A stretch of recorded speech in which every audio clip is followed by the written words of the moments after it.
नमस्कार, स्वागत है साहित्यिक झरोका चैनल पर। हम कर रहे हैं रामचरितमानस का सुंदरकांड। तो आइए आगे देखते हैं। यहाँ पर क्या है, भवन गेऊं दशकंधर यहाँ पिशाचनी वृंद सीतही त्रास दिखावहीं धरी रूप बहु मंद। देखिए, इससे पहले जो हमने व्याख्या करी थी उसमें हमने जाना था कि रावण राक्षसियों को उपदेश देता है कि तुम सीता को खूब डराओ, 1 महीने का समय है, अगर ये नहीं मानेंगी तो मैं इसकी गर्दन काट डालूंगा।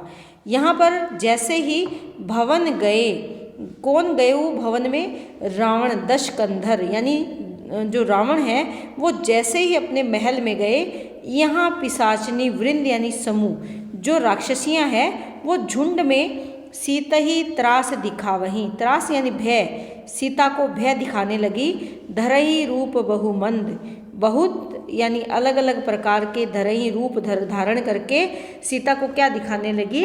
भय दिखाने लगी, डर दिखाने लगी। क्योंकि रावण का आदेश था कि तुम सीता को डराओ ताकि ये डर के कारण मेरी जो बात है वो स्वीकार कर ले या मुझे स्वीकार कर ले। और राक्षसियाँ रावण के आदेश का पालन करते हुए सीता को डराने का प्रयास करने लगी।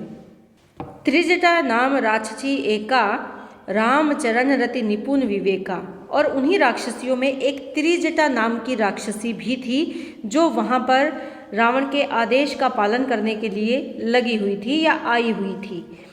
रामचरण रति निपुण विवेका, लेकिन उसका स्वभाव विपरीत था। वो किस प्रकार के स्वभाव की थी? राम के चरणों में रति, यानी राम के चरणों की परम भक्त थी, प्रेम करती थी उनके चरणों से, निपुण थी और विवेक से परिपूर्ण थी। बहुत ही निपुण और विवेकवती स्त्री थी। कौन है ये? त्रिजटा है। सबहों बोली सुनाहेसी सपना, सभी राक्षसियों से बोली सुनाएसी, सुनाएसी यानी सुनाने लगी एक सपना जो उसे आया था, और उसने उस सपने के बारे में सबको सुनाया।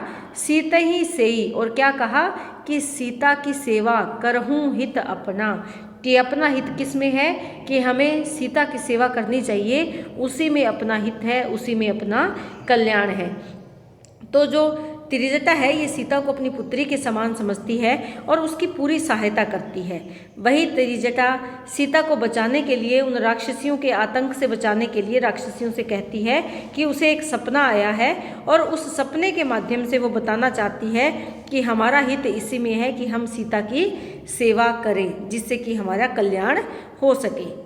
सपना सुनाते हुए त्रिजटा कहती है कि सपने वानर लंका जारी की, मुझे जो सपना आया है उसमें एक वानर ने पूरी लंका को जला दिया।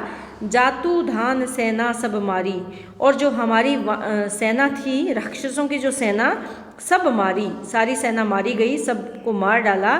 खर आरूढ़, खर होता है गधा, आरूढ़ होता है सवार होना, गधे पर सवार है। नग्न बिना वस्त्रों के 10 शीश वाले जो रावण है वो बिना वस्त्रों के गधे पर सवार है, यानी नग्न शरीर से गधे पर सवार है। मुंडित सिर, उनका सिर मुंडा हुआ है। खंडित भुज बीसा, और उनकी 20 भुजाएं खंडित है यानी टूटी हुई है। तो त्रिजटा राक्षसियों को अपने सपने के बारे में बताती है कि उसने सपने में क्या देखा। एही विधि सो दक्षिण दिशा जाई, और इसी तरीके से, एही विधि इसी तरीके से गधे पर बैठकर सिर मुंडवाकर टूटे हुए हाथों के साथ वो दक्षिण दिशा में जा रहा है।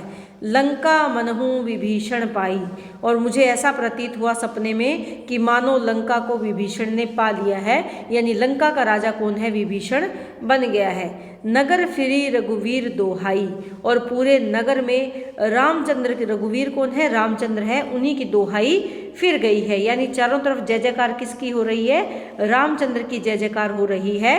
तब प्रभु सीता बोली पठाई, और तब रामचंद्र जी ने सीता को बुलाने के लिए, पठाई यानी भेजना, बुलावा भेज दिया, बुलाने के लिए बुलावा भेज दिया। किसको बुलाने के लिए? सीता जी को बुलाने के लिए किसने भेजा? रामचंद्र जी ने भेज दिया। ये बातें कौन बता रही है? जो त्रिजटा है वो राक्षसियों को अपने सपने के बारे में बता रही है। यह सपना मैं कहूँ पुकारी, और त्रिजटा कहती है कि ये सपना मैं कह रही हूँ पुकार पुकार कर। होई सत्य गए दिनी चारी, कि होगा सत्य यानी सच हो जाएगा, गए दिनी बीतने पर दिन 4 कि थोड़े समय के बाद, 4 दिन यानी कुछ समय के बाद ही ये सपना सत्य हो जाएगा, ऐसा मैं पुकार पुकार कर कह रही हूँ, शोर मचा मचा कर कह रही हूँ। तासु वचन सुनी ते सब डारी, तासु यानी उसका, वचन यानी बातें, सुनकर सब डर गईं। कौन डर गई? जो राक्षसियाँ थी वो सभी डर गई। जनक सुता के चरनी ही पड़ी, और जनक सुता यानी सीता जी के चरणों में गिर पड़ी। चरण ही पड़ी यानी गिर पड़ी, सीता जी के चरणों में गिर पड़ी। किस लिए गिर पड़ी? उनसे रक्षा के लिए, या उन्हें हनुमान या जो कोप लंका पर आने वाला है उससे बचाने के लिए वो उनके चरणों में गिर पड़ी। तो आज का जो सुंदरकांड का प्रसंग था उसमें त्रिजटा किस प्रकार सीता के बारे में राक्षसियों को बताती है कि सीता को परेशान नहीं करो, क्योंकि मैंने जो सपना देखा है वो बहुत जल्दी सच होगा, और अपने सपने के बारे में वो बताती है और सीता की शरण में जाने के लिए सबसे कहती हैं। तो उम्मीद करती हूँ कि व्याख्या आपको बहुत अच्छे से समझ में आई होगी। बहुत बहुत धन्यवाद।